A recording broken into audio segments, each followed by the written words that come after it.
yaa ilaahay garanaya doorka cusub la soo dhaafay warba iga soo gaadhay waxa la baaqay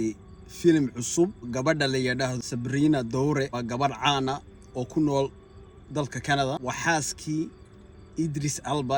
Elba waa actor ku nool wadanka Ingiriiska waxa uu matalaysaa gabadha Soomaaliyeed oo ku nool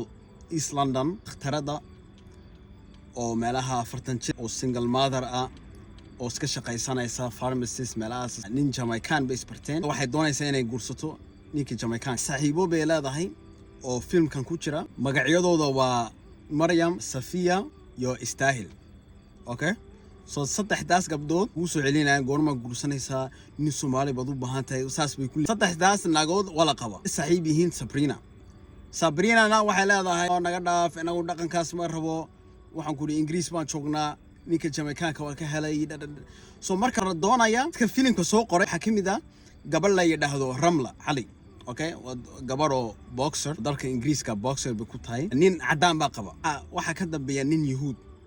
oo Minneapolis ku nool oo Soomaalidu xoog u nacab yahay waxaan wadar waa mashruuc waxa la doonaya Soomaalidu inay suurad xumeeyaan igo bulshada dhimatay qabyaalad iyo quran iyo waxaan ku ri wax kasto xun ku diloobay ilaa la mishimeeyo tusaalahaan waxa la qaadanaya gabar nin ajaanib qaba gaal yahay muslim yahay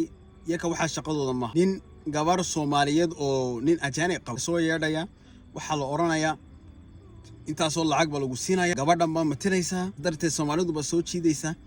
so waxa la doonaya diinta iyo dhaqanka in laga bedelo way og yihiin Soomaalidu xoog inay u necib yihiin gaalada inay xoog u necib yihiin ajaanibtu way og yihiin xilligii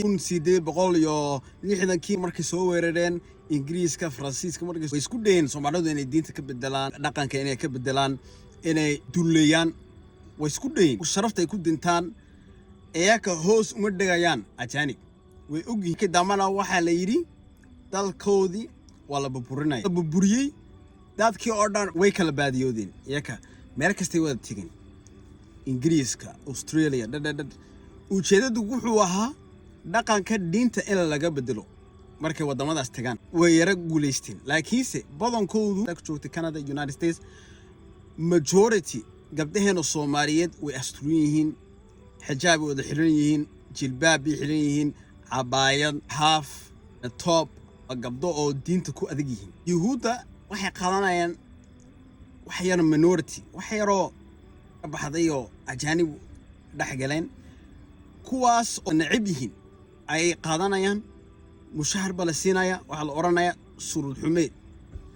community oo dhan inay dacaydayaan filmkan daawanayaan yaa lagu gaadi mar hore wala isku dayay bulshadana inay isku xumeeyaan sidoo kale Barkhad Cabdi ayaa la siiyay burcad badeed ayuu matalay wuxuu iska dhigay oo anigu dad baan dhicinaya dadada tuug baan ahayda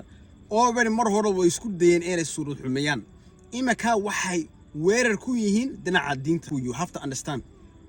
Yahuuda meel alaal meesha joogan waxay doonayaan dadkan inay isku wada dagaalamaan fitna inay ku abuuraan haday noqoto Sudan haday noqoto Lebanon haday noqoto Palestine haday noqoto Soomaalidu meel alaal meesha joogan waxay doonayaan fitna inay ku abuuraan faraha u fiiqday waxa lagu oranaya Allah Yahuud ba nacib tahay Allah ay xandadid ba doonaysa warninka naga qabta victim card baa la doonaya Soomaalidu inay xuqaan laakiin Soomaalidu victim maaha wadad geesiyaal wadad intaasoo sanadood dagaalamayeen haday noqoto Xabashi haday noqoto Yahuud haday noqoto Portuguese haday noqoto Shisheeye intaasoo sanadood inaga waan dagaalamayeen sharafteeni waxa soo danban waan difaacini u noqon oo surud xumeey Soomaalidu mar hore way isku dayeen Soomaalidu inay surud xumeeyaan imika waxay weerar ku yihiin diinteena iyo hab dhaqankeena Soomaalida diinta ay ku adag yihiin soo xabad yar oo bulshadii ka baxday oo waalidkeeda ka jisaartay oo ninkeeda ka jisaartay oo ajnabi raacday baa la doonayaa inay u matasho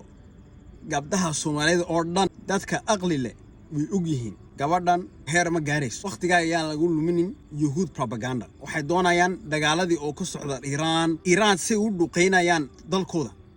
dadku beesha caalamkooda way arkayaan Iran inay ka awood bateen Israa'iil laakiin iyaga waxay doonayaan indhahooda inay ka jeediyaan dagaalada kala balaayadan inay dadku ku mashquuliyaan